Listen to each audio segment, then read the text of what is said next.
Hello ladies and gentlemen, this is the Wolf. I'm casting a game between MusicalTNT, that's what it really means, I was right, and ToJo, as we've both seen them before in the 2v2. Now we're going to see them in a 1v1. This is going to be a live cast. It's going to have tons of action, a lot of love, a whole lot of love. Yeah, it's going to be a Randall versus Protoss, and before even TNT knows what race he is, I bet we're going to know. It's going to have me right on top of him. I'm going to guess, too. It's going to be Protoss versus Protoss. Or is there a second guess? Because expressing in words what I just said isn't dumb enough. I hope I'm casting this, too. Because ice, no cheating. LOL. All the spectators, all my spectating bros are like, lol, lol, lol, lol, lol. So, we got a PvT ahead of us, my friends, and it's ToJo, the bronze Protoss player, versus TNT. I just added him, so I think he's probably a platinum, I'm going to guess. However, I don't believe that any of the people that I've casted as bronze level are bronze level. They could do a lot better if they believe they could. And currently, yes, going for the wall. Very wise, my friend ToJo, just because you don't know who he is, and he's going to go take a look now. We also have Tearjerker, who I just added my friends list. He was the one spectating. Let's do it quick. Don't even look, guys. Don't look. Like, who's on Ice Fang's friend list? Now you know. Going with the scouting probe much earlier. I think TNT is trying to conceal his identity. He's like, I am a turn player. Ooh. Unfortunately, the game I just casted with Penguin, where there's a strategy, I didn't upload it. I just finished compressing it. oh, come on. I bet you gotta believe in yourself. We can even look. We can look at the APM like it's. This is so much better. We got TNT with a staggering 0 APM right now, and ToJo's averaged up at, well, it went up to 100. Now it's averaging 28. So, fortunately, his probe's not gonna be able to do much damage. However, if he's wise, he'll be able to keep it in a position to start scouting his opponent. You know, one of the best things you can do with a scouting probe is that once he lays off on it, try to sneak back up here.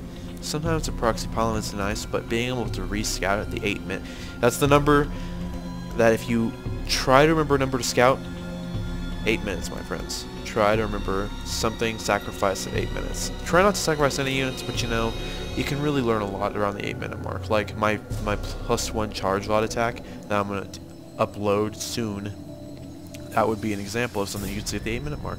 And he's going over here to the rocks. Perhaps he didn't know they were there. Fortunately for TNT, he's going to have sight of the rocks soon, so that when the probe starts breaking through them, he'll be like, what the heck is going through here? It's going to take over the world. Going for Marines, I am going to suspect a 1-1 build, perhaps currently very standard opening, orbital command at 16. ToJo is, remember that first trick I used? You. I guess I'm going to say you. You silly youth. I can't even say anything back to them, so. Going kind of standard. A little bit of delayed for the Cybercore because he went for a gateway first. Gonna have a more defensive / aggressive build, but he won't be able to tech up as high. Currently, TNT is, if you guys don't like that, deal with it. I like to call him TNT. TNT's going for, let's take a look. I think it's gonna be 1-on-1. No, unfortunately, we're gonna have to watch some BS here. But Pylon's not in a bad spot, but he could choose a much better spot. I don't think he has. I don't think TNT. Yes, not gonna. It's not good. This isn't a bad spot per se, but unfortunately, it'd be better here. Walking distance approximately the same. He's not going to be able to see the pylon, and that's going to do really bad for ToJo's, what's it called, when you want to win. His morale, that'd be it. Interesting. He is walled off correctly here. You know, at least pretty well. He's not walled off poorly. When you're playing Terran players and a random player who happens to be Terran, it's not a bad idea to, you know, move your buildings back here and not wall off, but it's just kind of a preference. I'm used to walling off, so I'll do it myself. Unfortunately, just lost a pylon, so I don't think he's supply blocked yet. No, he's doing a lot better on staying on top of supply rather than me. I make that mistake quite often. And then my friend is saying that he's watching one of my casts right now. I feel like I'm getting very popular, which makes me happy. Oh, there we got a kill from the Zealot. If we look at the units lost, I think it's 100 to 100 right now. If he's able to back up the Zealot, it would be a really important part of the game. Oh, and oh, excellent micro by ToJo.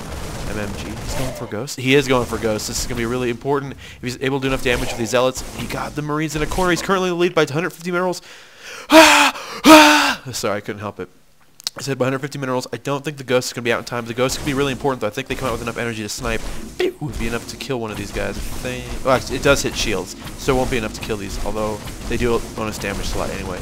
He's going for this. He's losing. His opponent's losing money time. If he kills some of the SCVs, he should turn around and kill the SCVs. Come on, get at least one SCV. Damn. So he's behind 50 minerals, but this is definitely worth 50 minerals. However, he does have the advantage of knowing what's going on, and of course, TNT just lost a little bit more resources because he just fixed the Ghost Academy. Not bad. Just he did lose them. So, getting concussive shells and combat shield before Stimpack. Interesting. Might be a misclick. But we do have 2 Ghosts on them. We're going to do a timing push, and right now, you take a look at that. The 8-minute mark. It's going to be when this is ready to hit you. And if you did the not saying ToJo should know how to do this, but if he had done the +1 timing push, then he'd be perfectly. It's like, oh no, my +1 armor Zealots with charge are hit by EMP. Who gives a crap? We're going to kill a little harder now, my friends. Moving out with 1 Marauder, 3 Marines, and a Ghost. Reminds me a little bit slow to the party. He's got enough. How much do they start with? Like 50? I guess they start off with 50. I hope so. I'm just going to go ahead and turn off my mic and say some cuss words about Ghosts. And well, ToJo's got very good unit composition. He's got the Deadly Ghost out on TNT's side. TNT. And he's going for the expand, going for an engineering bay. Don't know what that's for exactly. Could be for turrets, for protecting Dark Templar, because Dark Templar are fairly popular against Terran players, I hear. It's now 2 Ghosts, and that would be okay. It's not bad to have 2 Ghosts. You'll have twice the EMP, but at this point in the game, having 3 more Marines, 4 more Marines would be much better. Now we got quite a bit of Stalkers here. Stalkers won't be able to take as much abuse, but they'll be able to do more damage. And in this Marauder, not very heavy armor and wasted concussive shell, because there's only 2. Concussive shell's not going to do very well. Although he's going to go for siege tanks, I think. Siege tanks into expanding. He's kind of...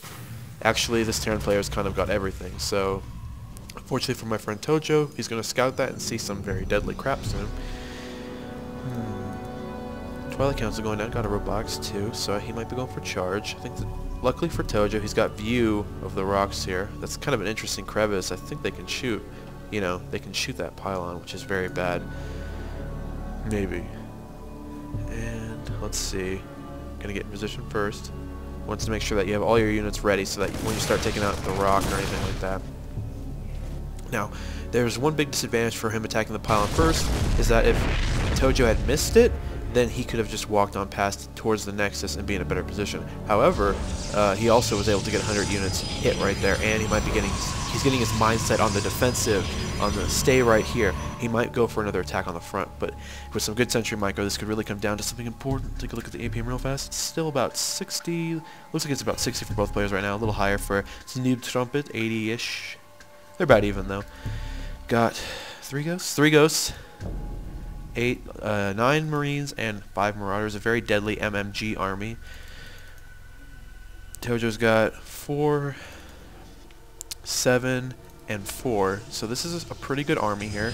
Unfortunately, he's going to get an Immortal, which won't do him very well against Ghosts. It's a very interesting choice. Perhaps he's just using each production ability to the best of his abilities. So he's also getting Blink, which is interesting. He's very heavy on the Stalkers, so getting Blink isn't a bad choice. It's going to come down to really important micro though from both players to turn off that tab, because I don't like tabs very much, to tell the guys the truth.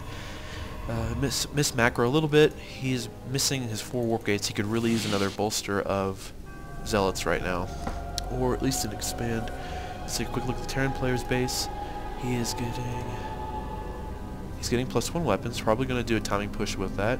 He's also got the ability to make tanks. He probably has one on the field by missing it. Perhaps a little bit of miss macro, I suppose it would be. Micro, maybe. Not putting it on the tech lab.